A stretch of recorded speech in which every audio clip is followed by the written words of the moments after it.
mutual unity, for strengthening of our nations in face of this aggression. Let us act together with resolve and without delay. Thank you so much. Slava Ukraini. Thank you. Pete, you have it. Thank you. Well, colleagues, Secretary General Rutte, ministers of defense, might I suggest ministers of war, from around the world, we gather at a very important moment.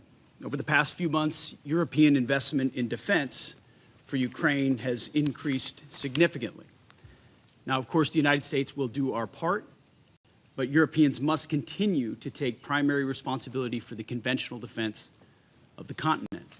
Now, as we have before, we're going to continue to constructively remind our allies of all of our Article 3 obligations. Article 3 of NATO states, by means of continuous and effective self-help and mutual aid, allies will maintain and develop their individual and collective capacity to resist armed attack.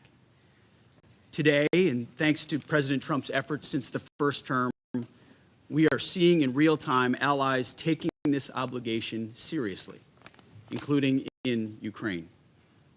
A key mechanism to forge peace in Ukraine, as has been mentioned, is NATO's Priority Ukraine Requirements List, or PEARL, funding initiative. For those watching and not familiar, PEARL is how we supply weapons to Ukraine. Basically, Europe pays, the U.S. provides NATO fields. The best equipment in the world from the United States to Ukraine, paid for by European allies. General Grinkowicz, our Supreme Allied Commander, the right guy at the right time, validates the assistance Ukraine requests through the PEARL initiative. And then our team within the War Department assesses those requests. It's a rigorous process and so far has been effective. As a result, NATO allies have committed more than $2 billion in security assistance to Ukraine through the NATO PEARL initiative since August. Now, allies often say that Ukraine's security is synonymous with European security. Well, now then, therefore, is the time for all NATO countries to turn words into action in the form of PEARL investments. All countries around this table, no free riders. And I certainly appreciate Secretary Rutte's leadership in this important effort, and all the nations today that we've heard step up.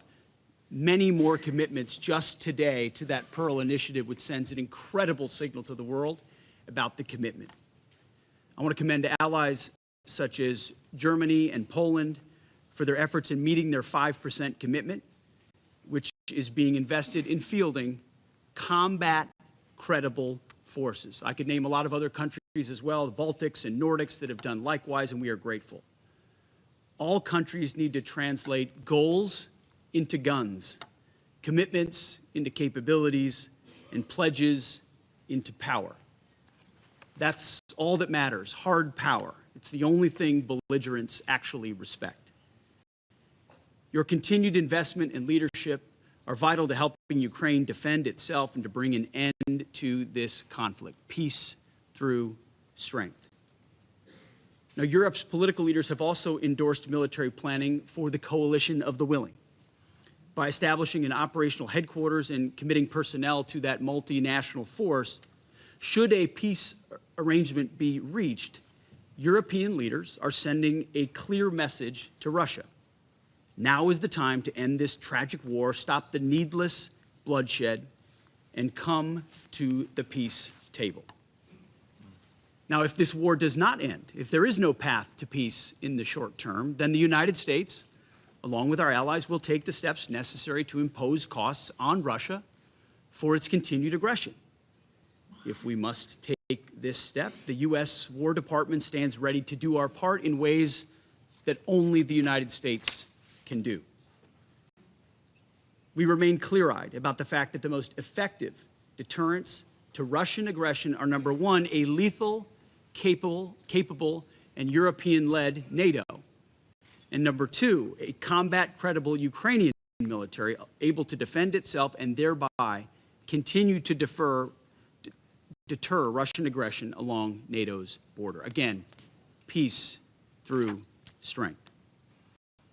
Under President Trump's steadfast leadership, and in particular with our European allies, going to bring an end to the war in Ukraine. The war must end.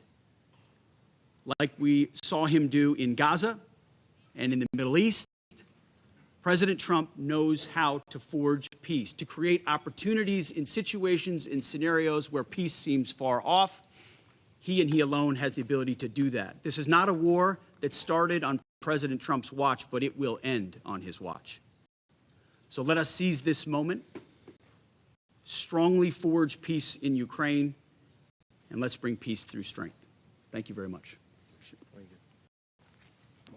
Yes, thank you, dear Secretary of State Healy, Minister Pistorius, Secretary of War Hagseth, Minister Schmihal, dear colleagues. Welcome back to NATO headquarters here in Brussels.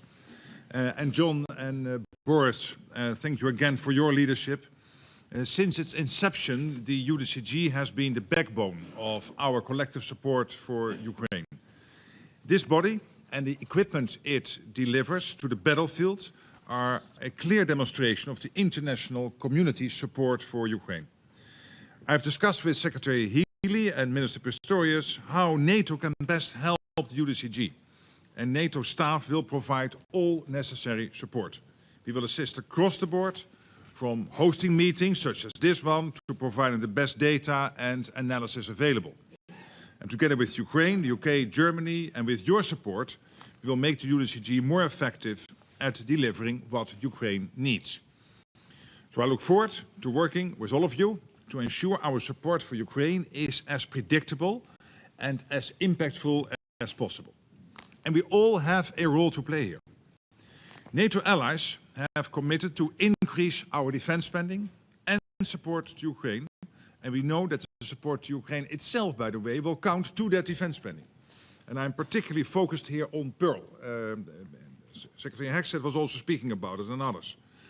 Because this is the mechanism that supplies US weapons, both lethal and non-lethal, to Ukraine, paid for by NATO allies. And I hope we can announce further significant contributions today, building on the successful meeting of defense ministers this morning. I want to commend President Trump's leadership here. He has been clear-eyed from day one when he came into office that he wants to end this war. He has been successful in Gaza. It was really staggering what happened this week and the week before under his leadership. And I want to thank you, Pete, for the leadership you are providing from the Pentagon to make all of this possible and to support this program. It is really critical. In getting Ukraine the weapons, it really needs quickly and at scale. It will enable Ukraine to protect its people and hold the front line. And again, I'm so happy for the US to keep that supply going and for the allies that have contributed in the financial sense. Ultimately, strengthening Ukraine today and putting them in the best possible negotiating position tomorrow, let's hope that that day comes soon, that they will sit at one table. This is all in our collective interest. And the outcome of this war will therefore impact us all, be it directly or indirectly, whether we like it or not. So please do all that you can. Thank you. Slava Ukraini.